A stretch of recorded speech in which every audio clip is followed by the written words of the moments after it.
Pembuatan aluminium dengan menggunakan proses Hall-Héroult, di mana pengolahan ini meliputi dua tahap, yaitu tahap pemurnian dan tahap elektrolisis. Tahap pemurnian. Pada tahap ini, aluminium yang diproduksi dari bauksit yang mengandung besi oksida Fe2O3 dan silica dimurnikan dengan melarutkan bauksit tersebut ke dalam NaOH. Besi oksida Fe2O3 yang bersifat basa tidak larut dalam larutan NaOH. Reaksi Al2O3 ditambah 2 NaOH menjadi 2 NaAlO2 ditambah H2O. Larutan tersebut kemudian diasamkan untuk mengendapkan AlOH3. Al2O3 murni dapat dihasilkan dengan cara pemanasan AlOH3. Kemudian disaring akan diperoleh Al2O3. Reaksi NaAlO2 ditambah HCl ditambah H2O menjadi AlOH3 ditambah NaCl 2AlOH3 menjadi Al2O3 ditambah 3H2O. Tahap elektrolisis Al2O3 dengan titik leleh 2030 derajat Celcius dicampurkan dengan kriolit Na3AlF6 untuk menurunkan titik leleh menjadi 1000 Celcius.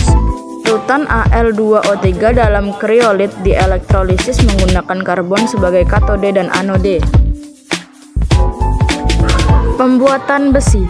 Pembuatan unsur dan senyawa besi dapat dilakukan dengan melebur dalam suatu alat yang disebut blast furnace, tungku sembur, yang terbuat dari batu bata yang tahan panas tinggi, di mana bahan yang dimasukkan dalam tanur ini ada 3 macam, yaitu biji besi yang dikotori pasir, batu kapur, CaCO3 untuk mengikat kotoran, dan karbon kokas sebagai zat reduksi.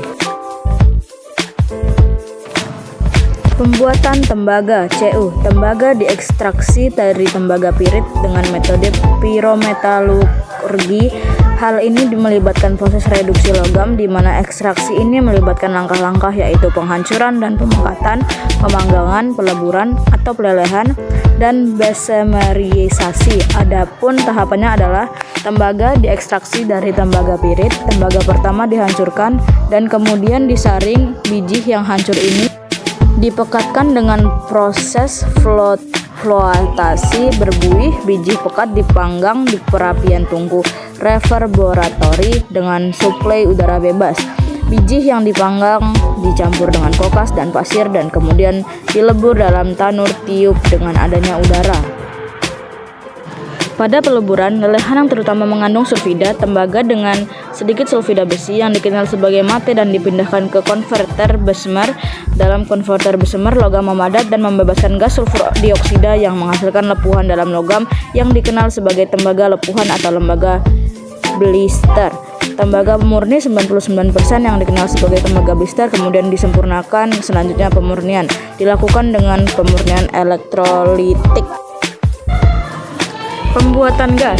Gas mulia di industri diperoleh sebagai hasil samping dalam industri pembuatan gas nitrogen dan gas oksigen dengan proses destilasi udara cair. Pada proses destilasi udara cair, udara kering bebas uap air didinginkan sehingga terbentuk udara cair. Pembuatan udara. Nitrogen menyusun 78% udara, sedangkan oksigen menyusun 21%-nya, sehingga 1%-nya adalah gas penyusun atmosfer lain seperti karbon dioksida, hidrogen, argon, neon, helium, kripton, dan xenon. Diperkirakan hanya ada sekitar 0,9% argon, 0,04% karbon dioksida, 0,0018% neon, 0,0000524%, 0,00114% kripton, dan 0,00005% hidrogen. Penyusun atmosfer bumi yang memiliki jumlah paling kecil adalah xenon, yaitu sekitar 0,00087% saja.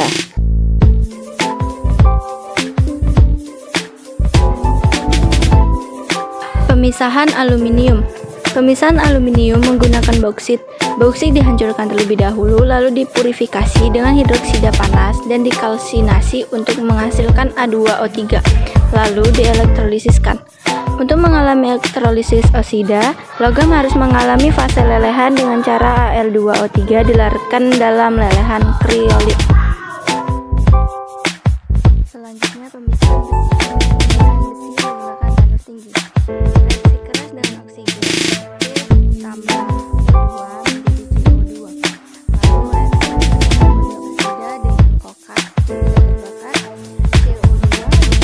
menjadi 2CO.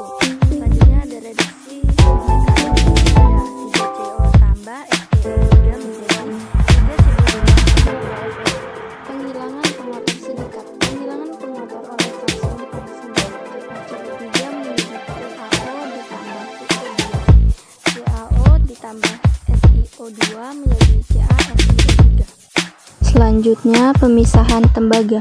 Pemisahan dan perolahan kembali ion logam Cu2 dari ion logam lainnya dengan metode ekstraksi padat cair menggunakan kromatografi kolom. Dan yang terakhir, pemisahan gas dan udara.